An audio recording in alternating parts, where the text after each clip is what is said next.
Law of அட்ராக்ஷன்லாம் சும்மாங்க. அதெல்லாம் வேலை செய்யாது. எவ்வளவோ ட்ரை பண்ணி பார்த்துட்டேன். எந்த பிரயோஜனமும் இல்லைன்னு என்னைக்காவது ஃபீல் பண்ணியிருக்கீங்களா? அப்படின்னா உங்க நினைப்பு தவறுன்னு இந்த வீடியோவுடைய முடிவுல ஃபீல் பண்ணுவீங்க. நம்மளோட இந்த வீடியோவ ஒரு குட்டி கதை மூலமா ஸ்டார்ட் பண்ணலாங்க. ஒரு வில்லேஜ்ல சித்ராங்கிற ஒரு பொண்ணு இருந்தாங்க. அவங்க டிகிரி முடிச்சதும் பக்கத்து டவுன்ல ஒரு ஆஃபீஸ்ல ரிசப்ஷனிஸ்ட்டா வேலைக்கு சேர்றாங்க. ஆனா, உங்க ஆசையெல்லாம் ஒரு ஃபேமஸான ட்ராவல் விளாகர் ஆகணுங்கிறது தான். நிறைய இடத்துக்கு ட்ராவல் பண்ணணும். அந்த இடங்கள பத்தி வீடியோ மேக் பண்ணணும். அதன் மூலமா பேரும் புகழும் சம்பாதிக்கணும்னு ஆசைப்பட்டாங்க. ஆனா, அதுக்கு தேவையான வசதி வாய்ப்புகள் அவங்க கிட்ட இல்ல. இருந்தாலும் தன்னைத்தானே ஒரு ட்ராவல் விளாகரா நெனச்சு கண்ணாடி முன்னாடி நின்னு பேசுவாங்க. அடிக்கடி ஒரு ஃபேமஸ் ட்ராவல் விளாகர் ஆன மாதிரி கனவும் காணுவாங்க. அவங்க அதோட நிறுத்தலைங்க. ஒரு யூடியூப் சேனல் ஆரம்பிச்சு, அவங்க ஊர்ல இருக்கிற ஏரி, குளம் எல்லாத்தையும் வீடியோ எடுத்து போட ஆரம்பிச்சாங்க.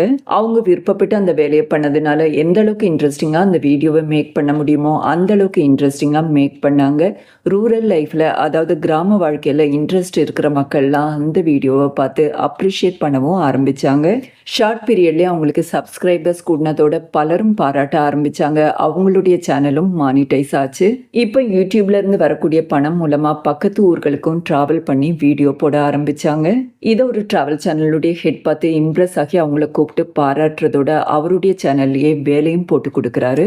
அந்த சேனலுக்காக நிறைய நாடுகளுக்கு டிராவல் பண்ணி வீடியோ மேக் பண்ண ஆரம்பிக்கிறாங்க. விரைவிலேயே அவங்க ஒரு ஃபேமஸான விளாகராகவும் மாறுறாங்க. ஸோ இந்த இடத்துல சித்ரா வெற்றி பெற காரணம், முதல்ல அவங்க ஆசைப்பட்டாங்க. அந்த ஆசை நிறைவேறும்னு கனவு கண்டாங்க. அந்த கனவு நிச்சயம் பலிக்கும்னு உறுதியா நம்பினாங்க. இது எல்லாத்தையும் தாண்டி தனக்கு விளாகர் ஆகிறதுக்கு தேவையான வசதி வாய்ப்புகள் இல்லையேங்கிற இயலாமையை ஃபோக்கஸ் பண்ணாம தன்னிடம் எது இருக்கோ அதை யூஸ் பண்ணி முன்னேறிட்டு போனாங்க. ஸோ இது மாதிரி விஷயங்கள்ல நம்ம ஏதாவது ஒரு இடத்துல கோட்டை விடுறோங்க. அதுதான் லா ஆஃப் அட்ராக்ஷன் நமக்கு வேலை செய்யாம போறதுக்கு காரணம். ஆனா, முயன்றால் முடியாதது எதுவுமே இல்லைங்க. இப்ப கூட நம்மள கொஞ்சம் மாத்திக்கிட்டோம்னா, லா ஆஃப் அட்ராக்ஷன் மூலமா நம்ம எத அடைய நினைக்கிறோமோ, அத வெகு விரைவில அடையலாங்க. லா ஆஃப் அட்ராக்ஷன பிராக்டிஸ் பண்ணும்போது, நம்ம பண்ற மிகப்பெரிய தவறு நம்ம கஷ்டங்கள மட்டுமே ஃபோக்கஸ் பண்ணுவோம். அதன் மூலமா நம்ம ஆசீர்வாதங்கள நெனச்சு பார்க்கவும் தவறிடுவோம். உதாரணத்துக்கு, நான் பணக்காரன், என்னிடம் பணம் வந்து சேருதுங்கிற அஃபர்மேஷனை ஒரு 5 நிமிஷத்துக்கு சொல்வீங்க. அதுக்கப்புறம் நாள் முழுக்க ஒருவேளை பணம் வரலைன்னா என்ன பண்ணுறது, பிரச்சனையை எப்படி சமாளிக்கிறதுனே யோசிச்சுட்டு இருப்பீங்க. ஸோ யூனிவர்ஸ்க்கு நீங்கள் 5 நிமிஷம் சொன்ன அந்த அஃபர்மேஷனை விட நாள் முழுக்க யோசிச்சுட்டு இருந்த கஷ்டங்கள் தான் சென்றடையும். ஸோ நீங்கள் கஷ்டங்களை விரும்புகிறீங்கன்னு நினச்சிட்டு மேலும் மேலும் கஷ்டங்களை உங்ககிட்ட கொண்டு வந்து சேர்க்கும். நீங்கள் கேட்கலாம், எனக்கு மட்டும் என்ன கஷ்டங்களே நினச்சிட்டு இருக்கணும்னு ஆசையா? என்னையே அறியாமல் அதை பற்றி நான் நினைக்க ஆரம்பிக்கிறேன்னு. அப்படி நெகட்டிவ் தாட்ஸ் இல்லைன்னா எதிர்மறை எண்ணங்கள் உங்கள் மனசில் வரும்போதெல்லாம் அதை பாசிட்டிவ் எண்ணங்களால் ரீப்ளேஸ் பண்ணணுங்க. அதுக்கு நீங்கள் ஹொப்பனோபோனோ ப்ரேயர் இல்லைன்னா ஸ்விட்ச் வேர்ட் யூஸ் பண்ணலாம். அதாவது நீங்கள் நெகட்டிவாக திங்க் பண்ண ஆரம்பிக்கும் போதே ஹொப்பனோபோனோ ப்ரேயர் சொல்லலாங்க. I am sorry, please forgive me, thank you, I love யூன்னு அடிக்கடி சொல்லலாம். இல்லைன்னா தமிழில், பிரபஞ்சமே என் தவறுகளுக்கு வருந்துகிறேன், என்னை மன்னியும், நன்றி, நான் உங்களை நேசிக்கிறேன்னு சொல்லலாங்க. அதே மாதிரி நெகட்டிவ் தாட்ஸ் வரும்போதெல்லாம் நான் பணக்காரன், நான் திறமைசாலி, நான் அதிர்ஷ்டசாலின்னு அடிக்கடி உங்கள் மனசுக்குள்ளே சொல்லிக்கோங்க.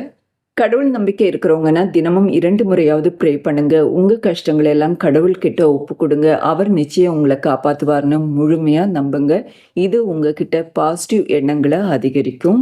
அடுத்ததா உங்ககிட்ட இருக்கிற சின்ன சின்ன நல்ல விஷயங்களுக்காக கூட யூனிவர்ஸ்க்கு நன்றி சொல்லணும். அதே மாதிரி உங்க வாழ்க்கையில நடக்கிற சிறு சிறு நல்ல விஷயங்களுக்காகவும் யூனிவர்ஸ்க்கு நன்றி சொல்லணும். பொதுவாக காலையில் எழுந்ததும் அந்த நாளுக்காக யூனிவர்ஸ்க்கு நன்றி சொல்லலாம். இந்த நாள் முழுக்க நமக்கு வழிகாட்டியா இருந்து நிறைய அதிர்ஷ்டங்களை நம்ம கிட்ட கொண்டு வந்து சேர்க்க போறதுக்காகவும் யூனிவர்ஸ்க்கு நன்றி சொல்லலாம்.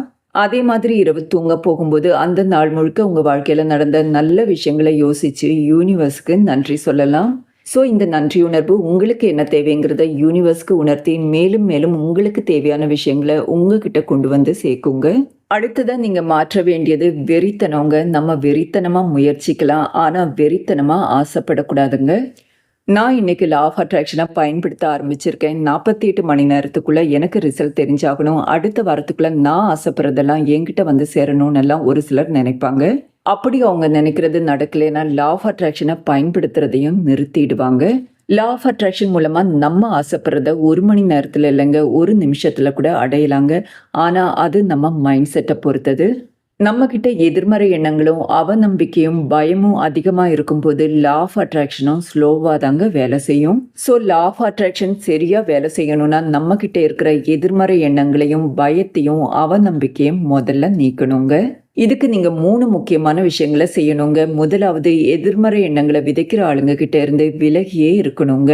உதாரணத்துக்கு, என்னடா உன் மனசுக்குள்ள எம்எஸ் தோனின்னு நினைப்பா, இவர் பெரிய வைகை புயல் வடிவேலுன்னு நினைப்பு, இப்படியெல்லாம் கிண்டல் பண்ணுவாங்க. அந்த கிண்டலெல்லாம் அந்த சமயத்துல நம்ம ரசிச்சாலும் நம்மளால முடியாதுங்கிற ஒரு நெகட்டிவ் தாட்டை நம்மளையே அறியாம நம்ம மனதுல விதைச்சிடுங்க. இதை நம்ம 2 வகையா எதிர்கொள்ளலாம். அந்த விஷயங்களை வெறும் காமெடியா மட்டும் எடுத்துக்கிட்டு நம்ம ஆழ்மனதுக்குள்ள அனுப்பக்கூடாது. இல்லைன்னா அந்த ஆளுங்களை நம்ம சுத்தமா அவாய்ட் பண்ணலாம். வேறு சிலர் இருப்பாங்க, தானும் உருப்பட மாட்டாங்க, அடுத்தவங்களையும் உருப்பட விட மாட்டாங்க. நீ இப்படி மாங்குன்னு வேலை செஞ்சா உனக்கு என்ன நேஷனல் அவார்டா கொடுக்க போறாங்கன்னு கேட்பாங்க. இது மாதிரி ஞானிகளுடைய அட்வைஸை நீங்க கண்டிப்பா அவாய்ட் பண்ணணும். இல்லைன்னா அந்த ஆளுங்களையே அவாய்ட் பண்ணணுங்க. 2வது, இப்ப டிவி சேனல், சோஷியல் மீடியா எதை பார்த்தாலும் கொலை கொள்ளைன்னு நெகட்டிவ் நியூஸாவே வந்துட்டு இருக்குங்க. முடிஞ்ச அளவுக்கு அந்த நியூஸை அவாய்ட் பண்றது நல்லதுங்க. கொரோனா காலத்துல கொரோனாவால இறந்தவங்களை போலவே கொரோனா தனக்கு வந்துடுமோங்கிற பயத்துல இறந்தவங்களும் இருக்க தான் செய்யறாங்க. இது மாதிரி நெகட்டிவ் நியூஸ் எல்லாம் வாழ்க்கையை பத்தின பயத்தை நமக்குள்ள அதிகரிக்க செய்யும். பார்க்குற எல்லாத்தையும் சந்தேகப்படவும் ஆரம்பிச்சிடுவோம். நியூஸ், டிவி, சீரியல் அதெல்லாம் பார்க்கலாங்க. ஆனா கம்ப்ளீட்டா அதுல மட்டுமே ஃபோக்கஸ் பண்ணாதீங்க. கொஞ்ச நேரத்துல ப்ரேயர்லயோ இல்லைன்னா மெடிடேஷன்லயோ இல்லைன்னா இனிமையான இசையை கேட்கறதுலயோ செலவிடுங்க. 3வது, முடிஞ்ச அளவுக்கு சண்டை சச்சரவுகளை அவாய்ட் பண்ணுங்க. சண்டை சச்சரவால நம்ம மன நிம்மதி போகுதே ஒழிய அதை தாண்டி எந்த பிரயோஜனமும் இல்லை. சண்டை போறதால மட்டும் நம்ம வாழ்க்கையில இருக்கிற எந்த ஒரு சூழ்நிலையும் நம்மளால மாற்ற முடியாதுங்க. அதை தாண்டி அதை மேலும் காம்ப்ளிகேட்டடா தான் மாற்றும். நிம்மதி இல்லாத மனதால மேனிஃபெஸ்டேஷன்ல ஃபோக்கஸ் பண்ணவே முடியாதுங்க. அடுத்ததா, எப்பவுமே உங்க வாழ்க்கையை அடுத்தவங்க வாழ்க்கையோட ஒப்பிடுறது, இது மிகப்பெரிய தப்புங்க. நீங்க கடவுளுடைய யூனிக் கிரியேஷன். கடவுளால அன்பா ஆசையா படைக்கப்பட்டவர் தாங்க நீங்க. உங்களுக்குன்னு ஒரு கேரக்டர், வாழ்க்கையை கடவுள் டிசைன் பண்ணியிருக்காரு. ஒரு சிலர் ஈஸியாக அச்சீவ் பண்ணுற விஷயங்களை நீங்கள் கஷ்டப்பட்டு அச்சீவ் பண்ண வேண்டியிருக்கும். இல்லைன்னா நீங்கள் கஷ்டப்பட்டு அச்சீவ் பண்ண வேண்டிய விஷயங்களை ஒரு சிலருக்கு ஈஸியாக கிடைக்கும். இதுக்கு முக்கியமான காரணம் நம்ம மைண்ட் செட் தாங்க. ஸோ அடுத்தவங்க வாழ்க்கையை ஃபோக்கஸ் பண்ணுறதை விட்டுட்டு நம்ம வாழ்க்கையை எப்படி இம்ப்ரூவ் பண்ணணும், எப்படி மேனிஃபெஸ்ட் பண்ணணும், அதை மட்டும் யோசிங்க. இது எல்லாத்தையும் ட்ரை பண்ணுறதுக்கு முன்னாடி மிக மிக முக்கியமான ஒரு விஷயத்த நீங்கள் பண்ணணுங்க. அதுதான் உங்கள் ஆழ்மனதை ரீப்ரோக்ராம் பண்ணுறது. சின்ன வயசுல இருந்தே பணம், சந்தோஷம், வெற்றி இதெல்லாம் எளிதில் கிடைக்காதுன்னு சொல்லியே நம்மளை வளர்த்துருப்பாங்க. நம்மளை சுற்றி இருக்கிற சூழ்நிலை இந்த எண்ணத்தை நீரூற்றி வளர்த்துருக்கும். ஸோ இந்த எதிர்மறை எண்ணங்கள் ஒரு பெரிய மரமாக நம்ம மனதில் வளர்ந்துருக்குங்க. அதை வேரோட அறுத்தெடுக்கணும். அதை வேரோட அறுத்தெடுக்கிறதுக்கு ஒரு ஷார்ப்பான கோடாரி வேணுங்க. அந்த கோடாரி தான் லா ஆஃப் அட்ராக்ஷன். உங்கள் ஆழ்மனதில் பதிஞ்சிருக்கிற இயலாமையை கம்ப்ளீட்டாக எரேஸ் பண்ணி அது முழுக்க நேர்மறை எண்ணங்களால் நிரப்பணுங்க. அதுக்கு 2 கப் மெத்தட் உங்களுக்கு உதவுங்க. அது ரிலேட்டடான வீடியோ நம்ம சேனலில் போட்டிருக்கேங்க. அதுக்கான லிங்க்கும் டிஸ்கிரிப்ஷனில் கொடுத்துருக்கேன். ஷார்ட்டாக சொல்லணும்னா 2 கண்ணாடி கிளாஸஸை எடுத்துக்கணுங்க. ஒரு பேப்பரில் உங்களுக்கு இருக்கிற கஷ்டங்களெல்லாம் எழுதி ஒரு கிளாஸில் ஒட்டிக்கணும். இன்னொரு பேப்பரில் எந்த மாதிரியான ஒரு வாழ்க்கையை நீங்கள் விரும்புகிறீங்களோ அதை எழுதி இன்னொரு கிளாஸில் ஒட்டணும். முதல்ல உங்களுக்கு இருக்கிற கஷ்டங்களை எழுதின கிளாஸில் தண்ணியை நிரப்பி உங்கள் கஷ்டங்களெல்லாம் நினச்சி பார்த்து அந்த தண்ணியை குடிக்கணும். அந்த தண்ணியை குடிக்கும்போது கஷ்டங்கள் எல்லாம் உங்களை விட்டு நீங்கிறதா நினச்சிக்கணுங்க. அடுத்ததாக நீங்கள் விரும்பின வாழ்க்கையை எழுதின கிளாஸை எடுத்துட்டு அதில் தண்ணியை நிரப்பிட்டு நீங்கள் விரும்பின வாழ்க்கையை இமேஜின் பண்ணி பார்த்துக்கிட்டு அந்த தண்ணியை குடிக்கணுங்க. இதை ஒரு முறை பண்ணாலே போதுங்க. ஆனால் நிறைய நெகட்டிவ் தாட்ஸ் இருக்கிறவங்க 21 நாட்களுக்கு தொடர்ந்து இதை பண்ணுங்க. அடுத்ததாக ஜேர்னலிங் ஃபாலோ பண்ணுங்க. தினமும் ஒரு நோட் புக்கில் நான் பணக்காரன், நான் அதிர்ஷ்டசாலி, நான் ஆரோக்கியமாக இருக்கேன், இது மாதிரி நீங்கள் என்னெல்லாம் ஆசைப்படுறீங்களோ அது உங்ககிட்ட இருக்கிற மாதிரி நினச்சி எழுத ஆரம்பிங்க. நம்ம எத்தனை வகையான லா ஆஃப் அட்ராக்ஷன் டெக்னிக்கை பயன்படுத்தினாலும் முயற்சி ரொம்ப ரொம்ப முக்கியங்க. நமக்கு தேவையானதை அடையிறதுக்கான செயல் நம்மக்கிட்ட இல்லைன்னா அதை அடையிறது ரொம்ப ரொம்ப கஷ்டங்க. உதாரணத்துக்கு, ஒரு பெரிய ப்ரைவேட் கம்பெனியில் ஜாப் வேணும்னு நினைக்கிறீங்க. ஆனால் அதுக்கான ஜாப் அப்ளிகேஷனே போடல. எப்படிங்க அந்த ஜாப் இன்டர்வியூ உங்களுக்கு வரும்? இல்லைனா எப்படி அந்த ஜாப் உங்களுக்கு கிடைக்கும்? அதே மாதிரி 12th சென்டம் எடுக்கணும்னு நினைக்கிறீங்க. எக்ஸாம் எழுதினா தானேங்க சென்டம் எடுக்க முடியும். ஸோ நீங்கள் எதை அடைய நினைக்கிறீங்களோ அதை அடையிறதுக்கான முயற்சியில் நீங்கள் இறங்கணும். அது ரொம்ப ரொம்ப முக்கியங்க. நான் ஸ்லிம் அண்ட் ஸ்லீக்காக இருக்கணும்னு நினச்சி நாள் முழுக்க பொட்டேட்டோ சிப்ஸ் சாப்பிட்டுட்டு இருந்தா எந்த பிரயோஜனமும் இல்லைங்க. எல்லாத்தையும் தாண்டி உங்களை யூனிவர்ஸ் கிட்ட நீங்கள் முழுமையாக ஒப்பு கொடுக்கணுங்க. உங்கள் தேவை என்னமோ அதை யூனிவர்ஸ் நிறைவேற்றுவார்னு முழுமையாக நம்பணும். நம்ம நினச்சா மலையை கூட நகர்த்துற சக்தி நம்ம கிட்ட இருக்குங்க. ஸோ அவநம்பிக்கை இல்லாமல் தொடர்ந்து முயற்சி செய்யுங்க. நீங்கள் ஆசைப்படுறது அனைத்தும் உங்ககிட்ட நிச்சயம் வந்து சேரும். மீண்டும் சந்திப்போம். வணக்கம்.